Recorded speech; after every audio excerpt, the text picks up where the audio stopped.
Property होना भी मुश्किल और ना होना भी। जिसके पास नहीं है वो एक घर के लिए तरस रहे हैं, लेकिन जिनके पास है वो, उनका क्या हाल है देखिए जरा। देवरानी कहती है, देख लो दीदी, सारी उम्र ऊपर वाले कमरे में रखा है मुझे। मेरी बहू नहीं आएगी ऐसे ऊपर नीचे वाले मकान में। मुझे तो मेरा हिस्सा चाहिए। हाँ हाँ, तो ले लेना सास से जाकर।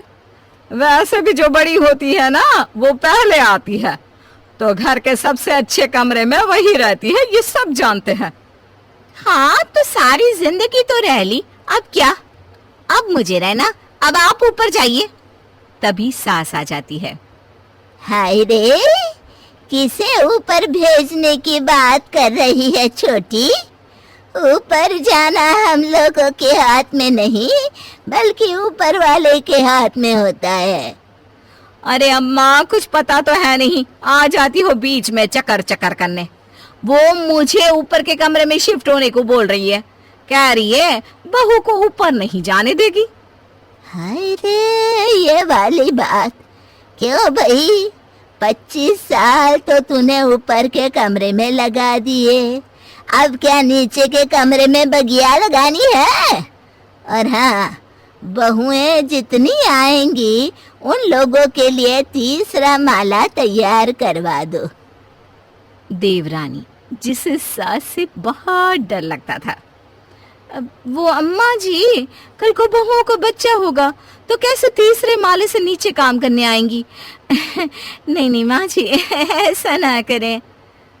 चुप, ऐसा ना करे। अरे तो कैसा करे? हम निकल जाए क्या घर से? या तो पति और बेटे से बोल के कहीं और मकान ले ले। मैं क्या करूं? जो है यही है।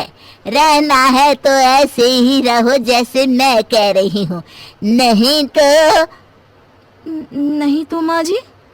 निकल लो पतली गली से, कोई काम नहीं है तुम लोगों का यहाँ, समझी? हाय रे, क्या करती देवरानी। शहर के बीचों बीच बड़ा सा मकान, इसे छोड़कर कहाँ जाती?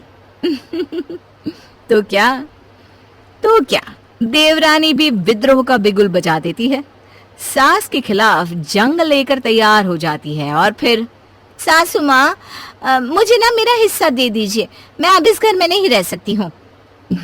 हिस्सा? क्या लेकर आई थी अपने बाप के घर से जो हिस्सा मांग रही है? 2 कुर्सी और 1 पलंग, जा ले जा, वही है तेरा, बाकी तो तेरा कुछ है नहीं। क्यों बड़ी जो कि आराम से जी रही थी, ना घर के काम की चिंता थी, ना ही रहने खाने की। वो तो बस सास की हाँ में हाँ करती थी। हाँ हाँ माँ जी, और क्या, सही तो बोल रही हैं आप। एक बार बड़ी बहू की दोस्त उससे मिलने आती है। क्या है यार, कितना बड़ा मकान है तेरा, वाह। तभी सास की आवाज आती है, बड़ी बहू, बड़ी बहू, इधर आना, जरा सर पर तेल रख दे, बाहर धूप में बैठी हूँ मैं। ये क्या है यार, तेरी सास कितनी तेज है। क्यों, तेरी छोटी देवरानी भी तो है, उससे क्यों नहीं कहती? अरे वो सुनती तब ना, वो नहीं देती इन्हें भाव, वो तो अलग होने की जिद कर रही है। और बड़ी बात तो ये है कि छोटे भैया भी कुछ नहीं कहते, वो भी बीवी की हाँ में हाँ करते हैं। सही है, वो तो अपना बड़ा घर बेचकर छोटे घर में भी चली जाएगी, और ऊपर से सास तेरे हिस्से में पड़ जाएगी। देख, अलग ना हो ना तू, पता चला ना घर की ना घाट की, छोटा घर मिलेगा, ऊपर से सास।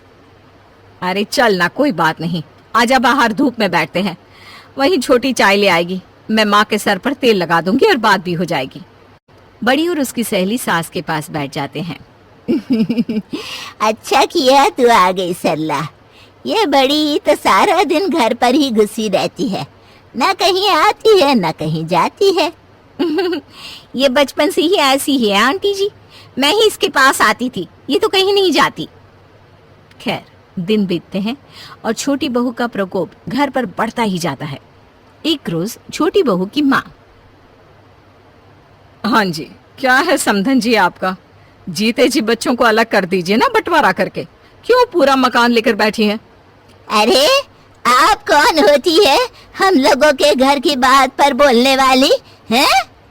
मैं घर दूं ना दूं ये मेरा फैसला है। आपको लड़के से मतलब होना चाहिए, ना कि प्रॉपर्टी से।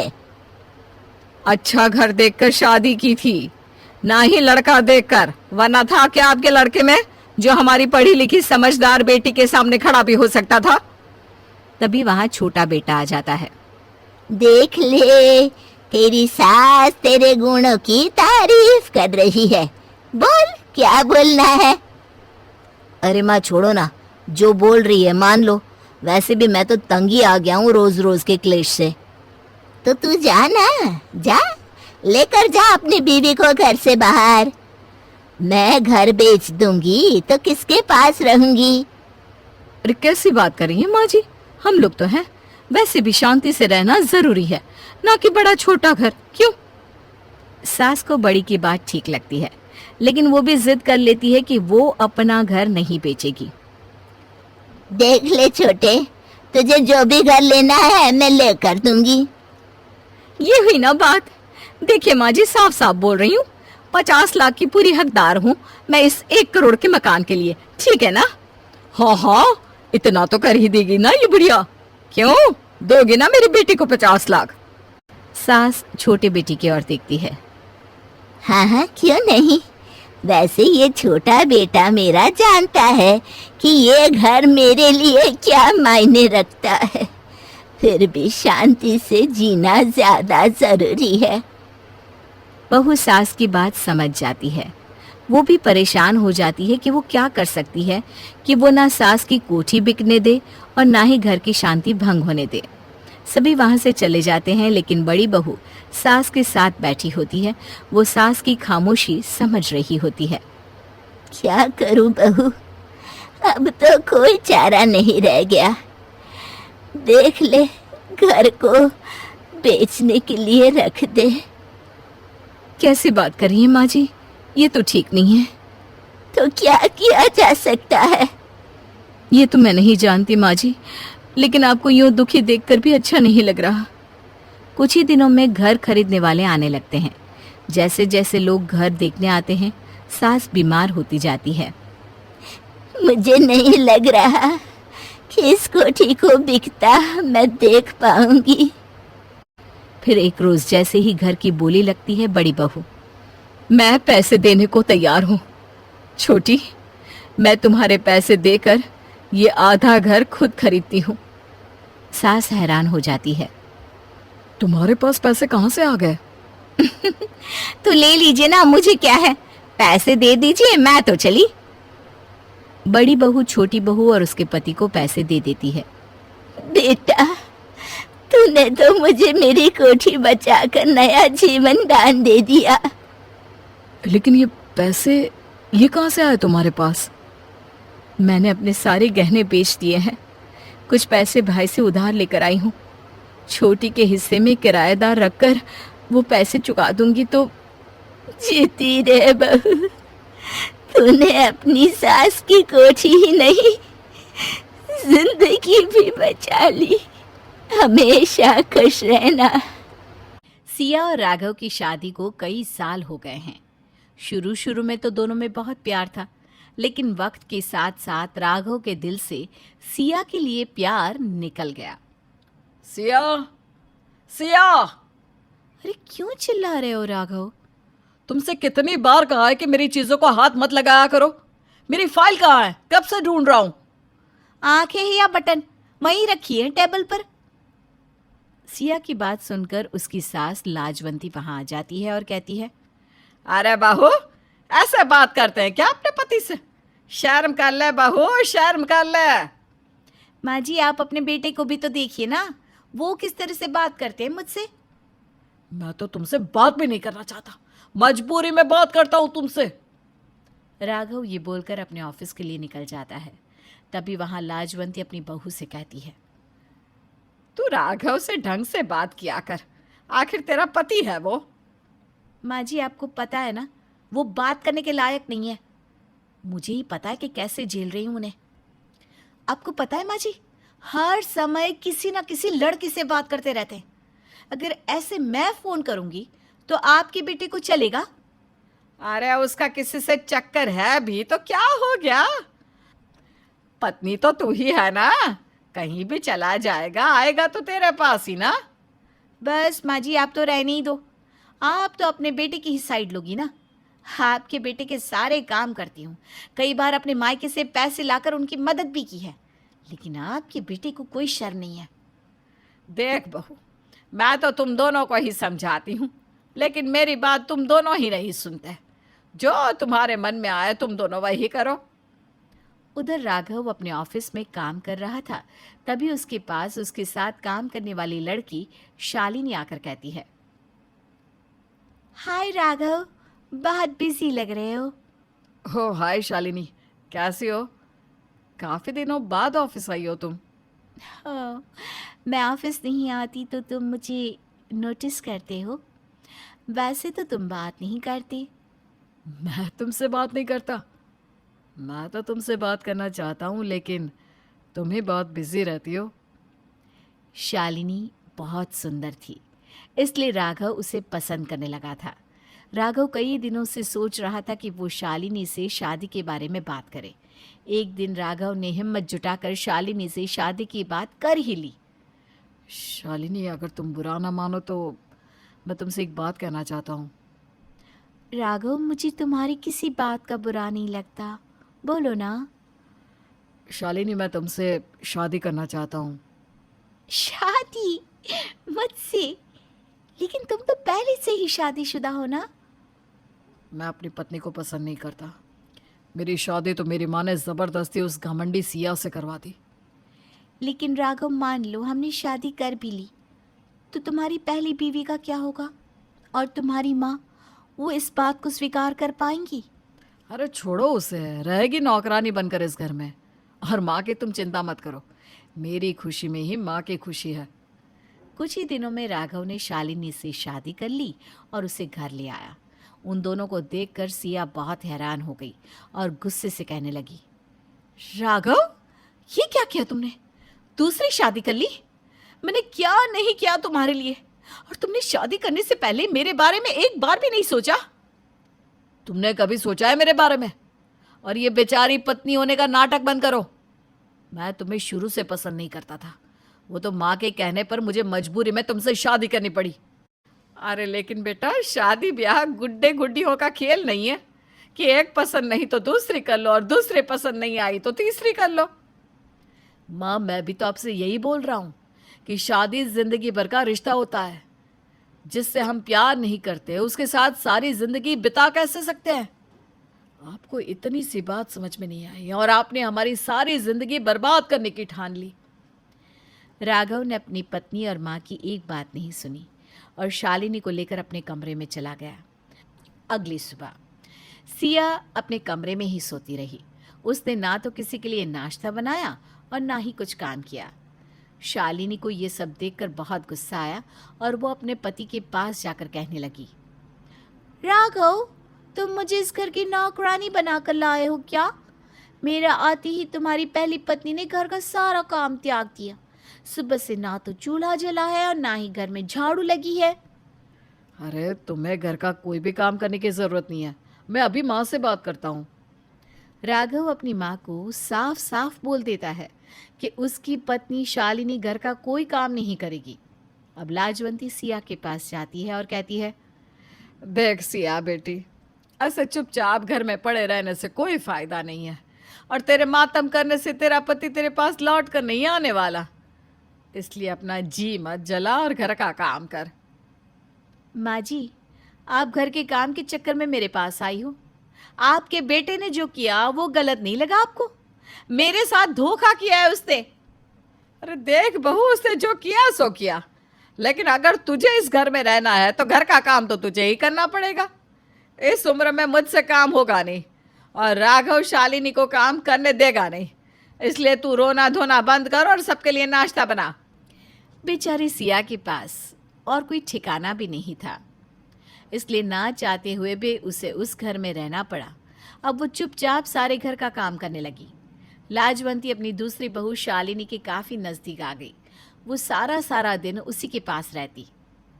वैसे शालिनी मानना पड़ेगा अपने बेटे को, उसकी पसंद वाकई बहुत अच्छी है।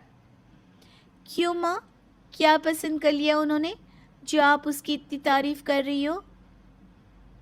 अरे तुम्हें पसंद कर लिया, पता है सारा मोहल्ला और रिश्तेदार तुम्हारी सुंदरता की बहुत तारीफ करते हैं।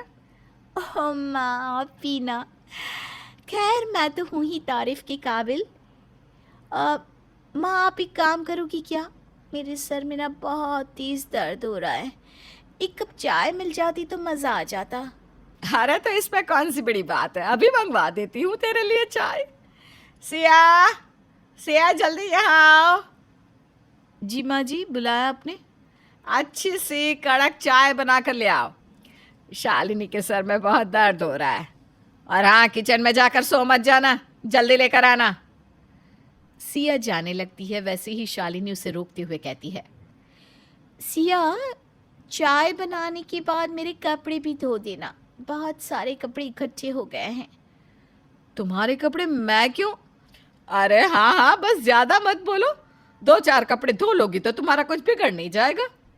सिया को अब शालिनी के कपड़े भी धोने पड़ते हैं।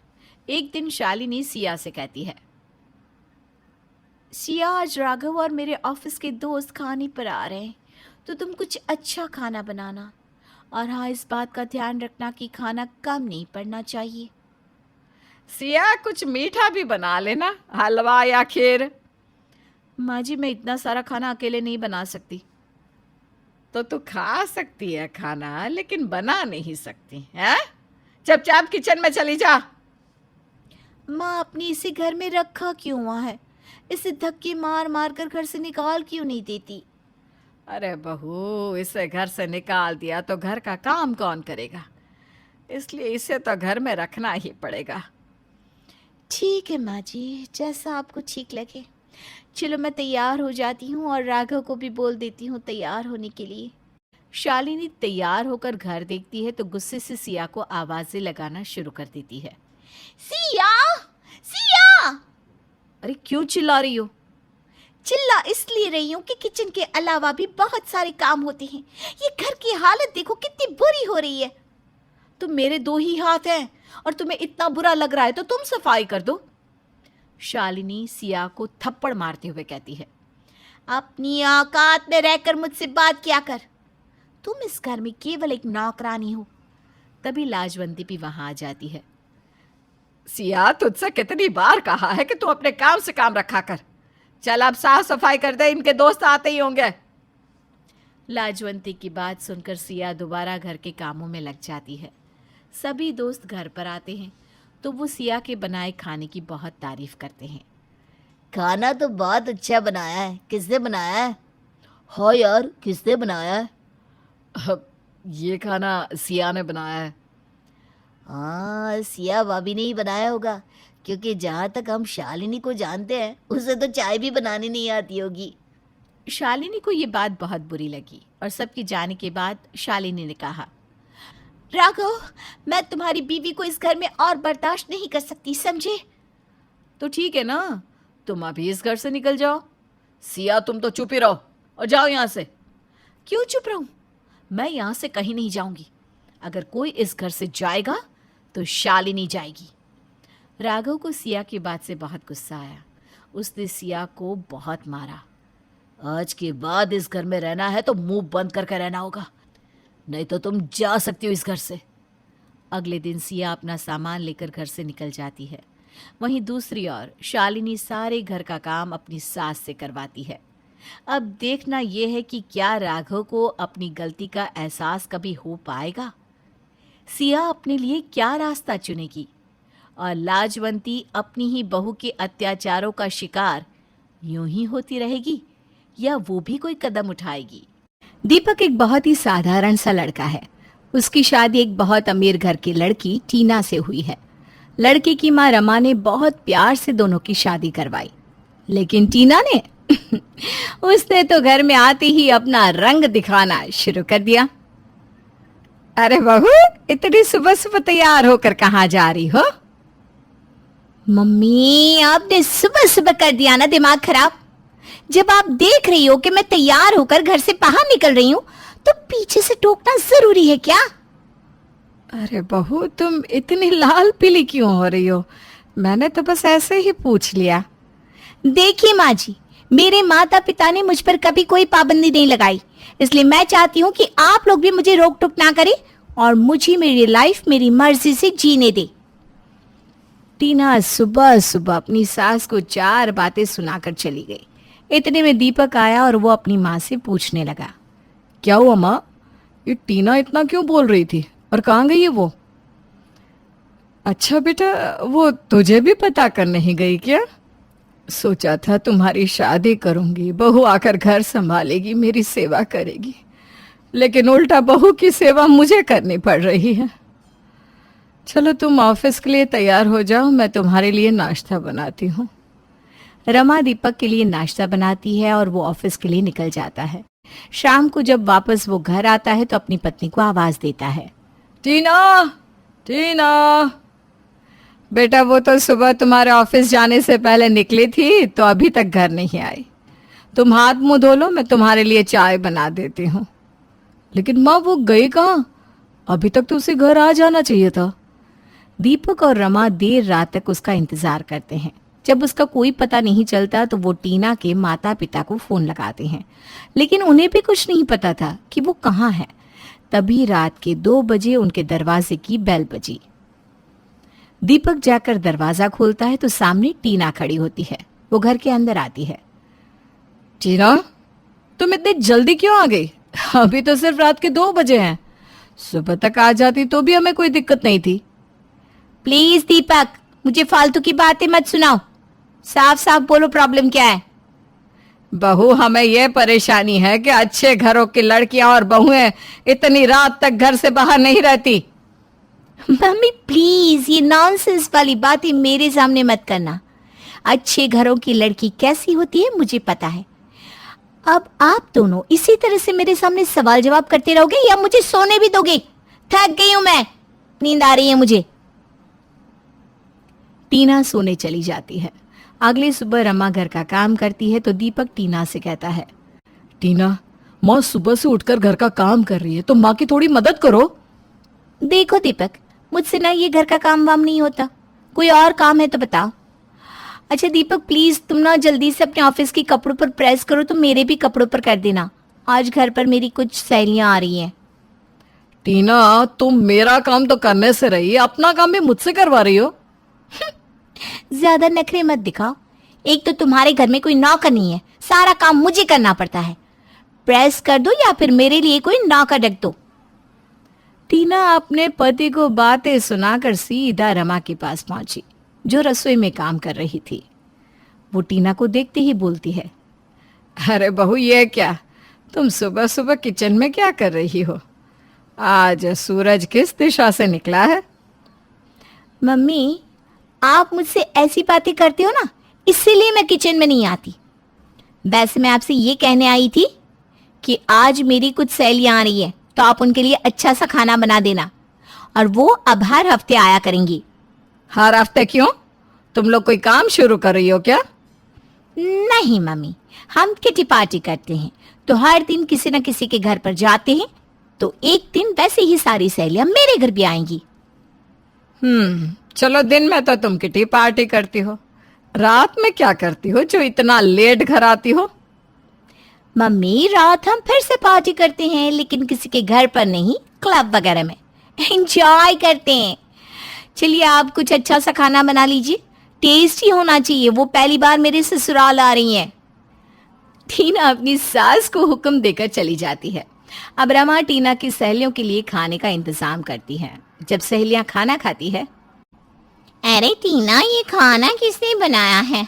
बिल्कुल भी अच्छा नहीं बना। इससे अच्छा तो बाहर से ही कुछ ऑर्डर कर लेती।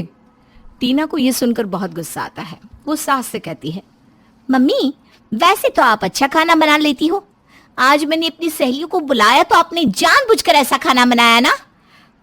नहीं बहू, मैंने तो रोज की तरह बनाया है, तुम खाकर तो देखो। आप मुझे पहले ही बता देती कि आप खाना नहीं बनाओगी तो मैं बाहर से मंगवा लेती। मेरी सहेलियों के सामने मेरी इंसल्ट करवा दी। बहू, तुम अपनी सहेलियों के सामने कैसे बात कर रही हो मुझसे? क्या तुम्हारे माता पिता ने यही सिखाया है तुम्हें? मेरे माता पिता ने मुझे क्या सिखाया है क्या नहीं, ये आपका काम नहीं है। आप अपने काम पर ध्यान दो। तुम्हारे मॉम डैड ने तुम्हारी शादी किन कंगाल लोगों से करवा दी? ये लोग तो तुम्हारे घर के नौकरों से भी ज्यादा गए गुजरे हैं। छोड़ो ना यार, तुम लोग क्यों अपना मूड खराब कर रही हो? चलो हम क्लब चलते हैं, वहीं कुछ खाएंगे और पार्टी मेरी तरफ से, ओके? टीना अपनी सास की इंसल्ट करके वहां से चली जाती है। दीपक के आने के बाद रमा उसे सारी बात बताती है। फिर रमा और दीपक टीना के माता पिता के पास जाकर कहते हैं, भाई साहब, आपने अपनी बेटी को कुछ ज्यादा ही छूट दे रखी है। वो घर को घर नहीं होटल समझती है। मर्जी पड़े घर आती है, मर्जी पड़े चली जाती है, रात रात भर घर से बाहर रहती है। अरे तो क्या हो गया, ये तो आजकल की फैशन है। मेरी बेटी बहुत अच्छी है। तुम चुप रहो, तुमने ही अपनी बेटी को बिगाड़ा है। बहन जी हमें माफ कर दो, अब आपको शिकायत का मौका नहीं मिलेगा। टीना के पिता ने टीना को रुपया देना बंद कर दिया। अब वो अपने शौक पूरे नहीं कर पाती। धीरे धीरे उसकी सहेलियों ने भी उससे मिलना बंद कर दिया। टीना सारा दिन घर में रहती। वो अपने पति और सास से लड़ती रहती। एक दिन वो अपना ससुराल छोड़कर मायके चली गई। मॉम, मैं बस घर में नहीं रह सकती, वहां पर मेरा दम घुटता है। टीना की माँ अपनी बेटी को दिलासा देती है कि तभी उसका पति कहता है, देखो टीना की माँ, बेटी का असली घर उसका ससुराल होता है। टीना के ससुराल वाले शरीफ लोग हैं, मगर तुम्हारी बेटी ने उनकी जिंदगी खराब कर रखी है। वो इस घर में नहीं रह सकती। अगर तुम्हें इनके साथ जाना है तो जाओ, लेकिन वो यहाँ नहीं रह सकती। लेकिन वो जाएगी कहाँ? अपने ससुराल जाएगी, और कहाँ जाएगी? टीना अपने ससुराल वापस चली जाती है। जैसे ही वो अपने घर में कदम रखती है, उसके पैरों के नीचे से जमीन खिसक जाती है, क्योंकि उसके पति ने नीता से दूसरी शादी कर ली थी। ये क्या किया तुमने? तुम दूसरी शादी कैसे कर सकते हो? तुम कुछ भी कर सकती हो, और मैं दूसरी शादी भी नहीं कर सकता। अबे निकालो इस चुड़ैल को यहाँ से, ये इस घर में नहीं रह सकती। ये सुनकर नीता टीना को जोरदार थप्पड़ मारकर कहती है, ए पापा की परी, तेरी हिम्मत कैसे हुई मुझे चुड़ैल बोलने की? आज के बाद अपनी औकात में रहना। चल चुपचाप किचन में जा और हमारे लिए खाना बना कर ला। टीना थप्पड़ खाकर भी कुछ नहीं कहती, चुपचाप किचन में चली जाती है। अब नीता टीना से घर का सारा काम करवाती और उस पर बहुत अत्याचार करती। एक दिन टीना ने सबके लिए नाश्ता बनाया। आया मेरे बाप की बिगड़ी हुई बेटी, ये क्या बनाया है? तुझे आलू के पराठे बनाने नहीं आते क्या? मैंने पहली बार बनाए हैं। हाँ, तभी इतने बुरे बनाए हैं। तेरे माँ बाप ने तुझे बदतमीजी के अलावा कुछ नहीं सिखाया। आज तुझे नाश्ता नहीं मिलेगा। चल जाकर कपड़े धो ले, 1 हफ्ते के कपड़े इकट्ठे हो गए हैं। अब टीना पूरे दिन कपड़े धोती है और फिर भी नीता उसे कुछ खाने को नहीं देती। नीता के अत्याचार दिन पे दिन बढ़ते ही जाते हैं। उसकी सास और पति भी कुछ नहीं बोलता। एक दिन तंग आकर टीना घर छोड़कर चली जाती है। पिता ने तो पहले ही उसके लिए अपने घर के दरवाजे बंद कर दिए हैं। अब वो कहाँ है, कैसी है, किसी को कुछ नहीं पता।